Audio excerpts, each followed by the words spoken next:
So, hello everybody. My name is Ivan Martinez. So, let's start from the top. I was born in El Paso and raised there. Graduated from Bel Air High School and started working different jobs. From then, I did some fast food work. I worked an assistant in a mechanic shop. I tried some truck driving, but I immediately started a career in law enforcement, which I did that for about 12 years with different departments around El Paso County, El Paso Community College, Town of Clint, Socorro Police Department. I worked at Texas DPS, and just worked very hard at what I did.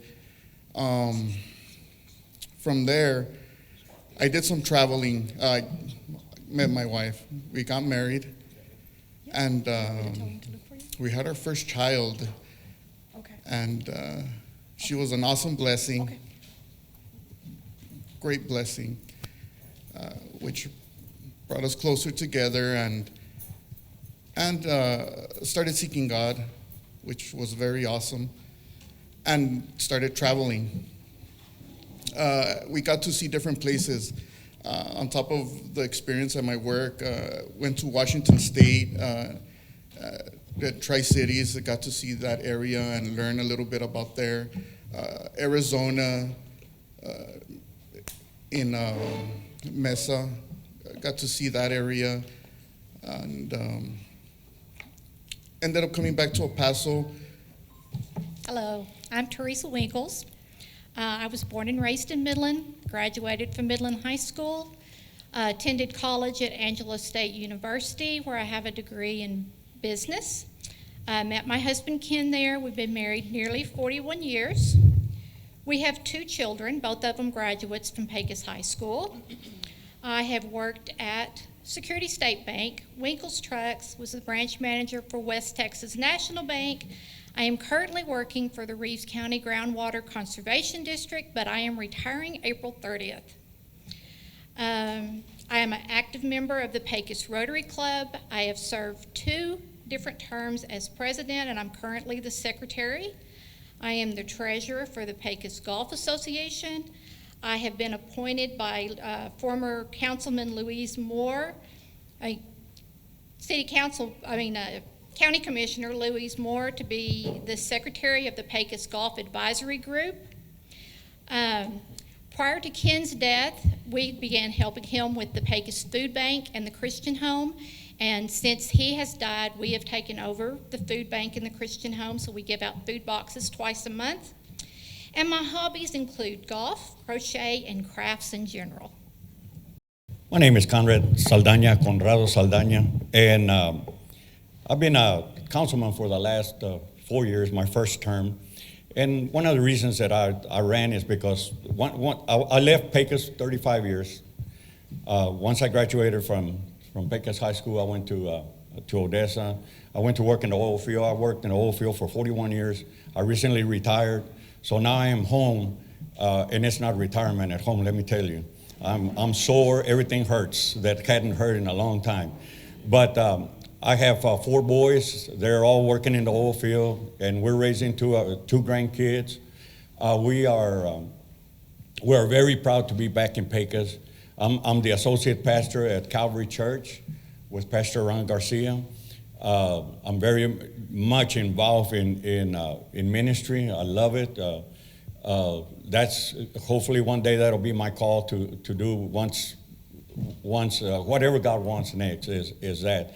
But the reason I'm running again is I want to continue doing what we've done in the last 4 years, and especially the last year and a half. It has really turned around, and I think we're doing great things for Pecos. I think there's great things coming for Pecos, and as we work together, the councilman, because I'm just one voice, but there's 5 others plus a mayor, and and we or 4 others and the mayor, but it takes unity. But one of the things that made me so proud about a year and a half ago is when all these people from the community of Pecos started standing up for the things that we were fighting for in there at the council. It was awesome to see the ladies that came. It was mostly ladies that came and with voices to stand up, because it's going to take all of us together. It's my town, but it is our town. You know, it's like this folks that are running for school board. Thank you.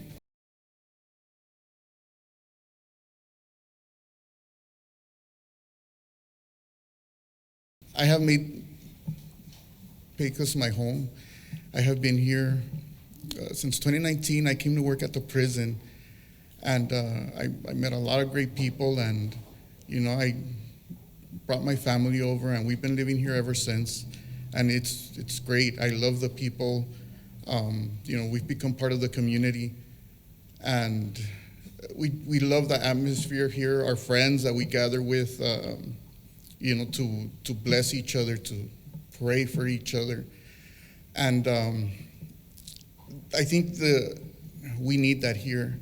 We need to bring God back into all our areas, acknowledge Him in all our ways, so He can lead our paths.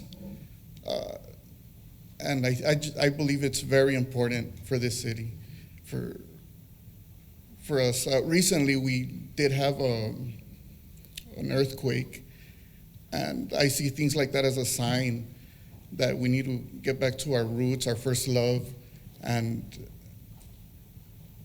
do best for the town, for the people, and of course let God lead. And that's my main reason. Thank you. I have had the privilege of living and working in Pecos for the last 38 years, and I've seen good times and bad. I've seen booms and busts, and we are currently at a point, as Mr. Saldana said, that in the last year and a half, we have gotten to a point in Pecos that good things are happening in Pecos.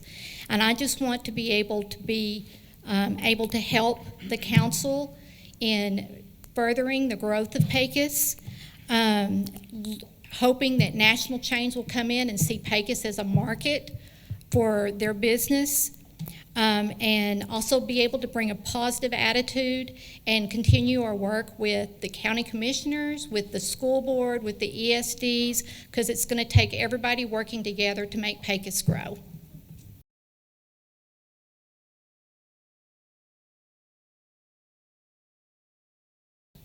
Like Ms. Winkles said, you know, it's going to take all of us together to make this town work. All the entities of Pecos have to work together to make it work. The city council can't do it all, the commissioners can't do it all, the school board, the hospital, they can't do it, but it's going to take all of us working together. And the one thing that we have is we all have a future, and the future is our kids, and we need to definitely bring God back into our school systems, into our places of business.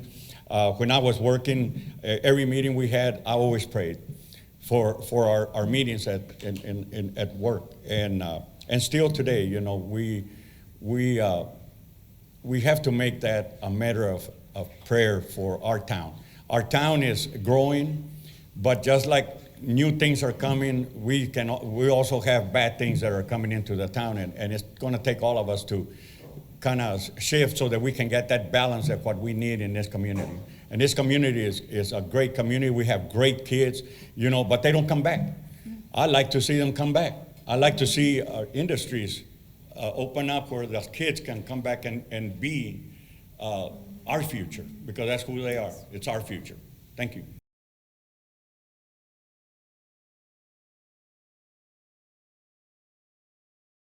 Okay, so I believe the best way to handle disagreements would be to meet with them one-on-one and find out what they're looking for on whatever situation is going on. And look for a middle ground where everybody can be satisfied with the situation or whatever's proposed.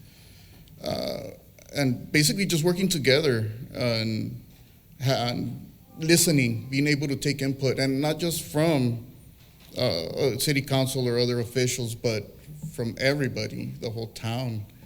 Being able to hear everybody, and I will make myself available to take information, input from the whole town, and work for what's best for everybody and improve our city.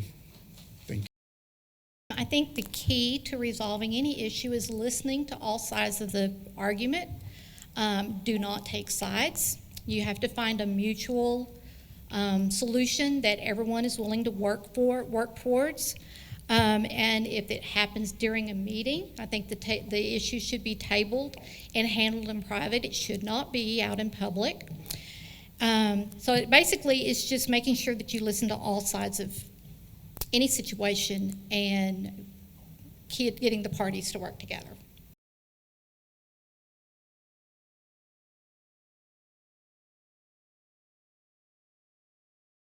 One of them is to bring a positive, open atmosphere to the city council and city environment. I've heard people say that they're scared to go in and talk to somebody at the city. They're afraid they're not going to get anything done. So that is one goal. The other one is to be a good listener. Actually look somebody eye to eye when they're talking to you, because a lot of times they don't say what they're feeling, but you can get it in their expressions. Find a way to help them, and if you can't, do some research or find somebody that can help them. And number 3 is continue or encourage cleanups in town.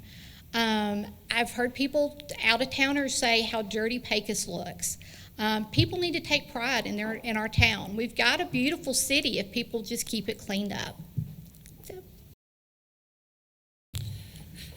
Okay, so my first priority would be to be available 24/7 for any emergency, any situation. Be available to direct any resources in case of any emergency, any disaster, or anything else, right, that is needed in the town. Making myself available, and just always be on call. Another priority would be to be transparent. I plan to be very transparent, and if anybody has any questions, more than happy to meet and be as transparent as possible. And I encourage everybody to get involved. And third priority is to get everybody involved.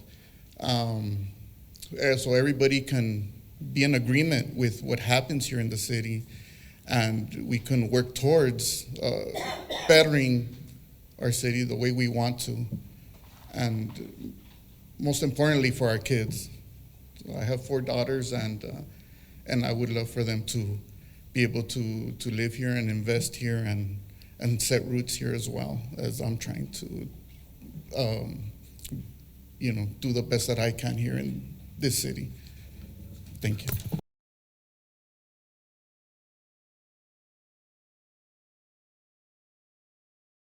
I believe a successful mayor is somebody that, again, is transparent and isn't looking for what he can get out of it, but is willing to do the right thing. God-fearing person that is willing to do the right thing, that understands that you will have to answer for what you do, and is looking out for the people.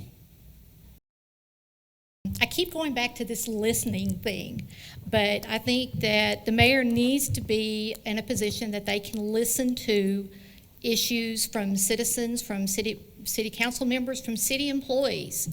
Also, know what the mayor is allowed to do. Don't promise things that they have no control over, and don't use your position to gain favors. Also, be open to new ideas and concepts. Get away from the ideas that this is the way we've always done it. There are always different ways to get better income and better outcomes. And also be prepared for all the meetings. Do all the research. Read all the notes. Be able to voice your opinion at these meetings.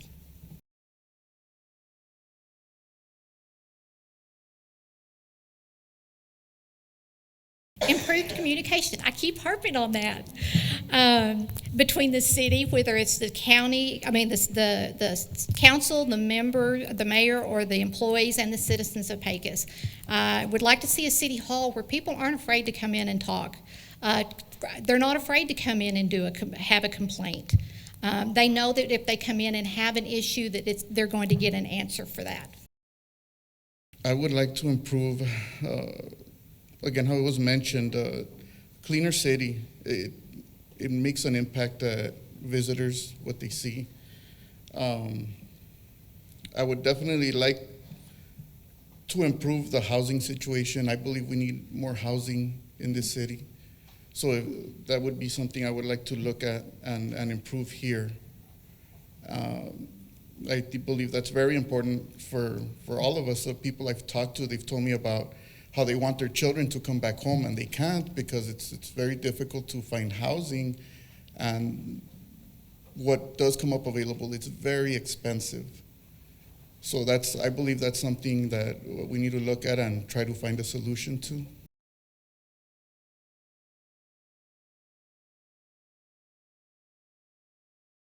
The most important responsibilities of the mayor, I believe, is, again, to be available, to be able to handle situations, and also to be able to administer properly city agencies, and that resources are properly being used in the city, and no wasteful spending, because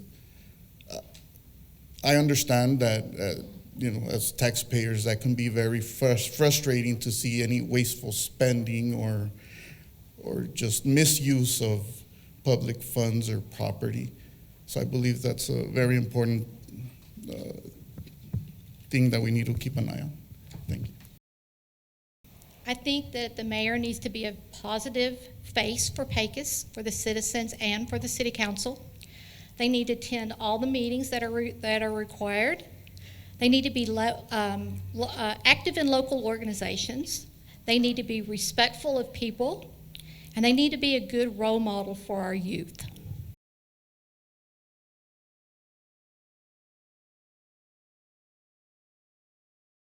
I just wanted to say, as a councilman, our responsibility is to the folks in the community, and we take it very serious. Everything that that comes before us, and sometimes it's hard to deal with situations, especially when I was working, because I worked out of town, and then I would come into the council. So sometimes I couldn't hear. I would hear things when I came in, and then by the time we got into the council meeting, I'm trying to figure out or call the other councilmen to get situated what was coming up. But the priorities that were asked a little while ago, those are priorities. One of the things that I like to see is our streets. Good God, our streets need help, and curves, and we're doing our best. But for a long time it was left alone for a long time, the town, and now that we have a chance, but it's a few years back. We didn't have the money to do it. Now we have it, and what we have to be very careful on how we spend it, because this is taxpayers' money, including my taxes that I paid. But the improvement of streets, the improvement of like what we have, our baseball fields. Now we have this new complex that is totally awesome. But we have other baseball fields around the park and all that are being looked at, and our parks. The park is looking great. But one of the main things that bothers me is coming into Pecos. We talk about our town being dirty, and that's the first thing those people come. And I worked out with the oil field, and these are people that come from other towns to work here in Pecos. But our inlets coming into Pecos from Fort Stockton, from Orla, from Barstow side, and over here from La Toya, we need to really look at those and improve that, clean them up. There's just a lot of stuff out there that needs to be taken care of, and I think working together, I think we can all take care of it.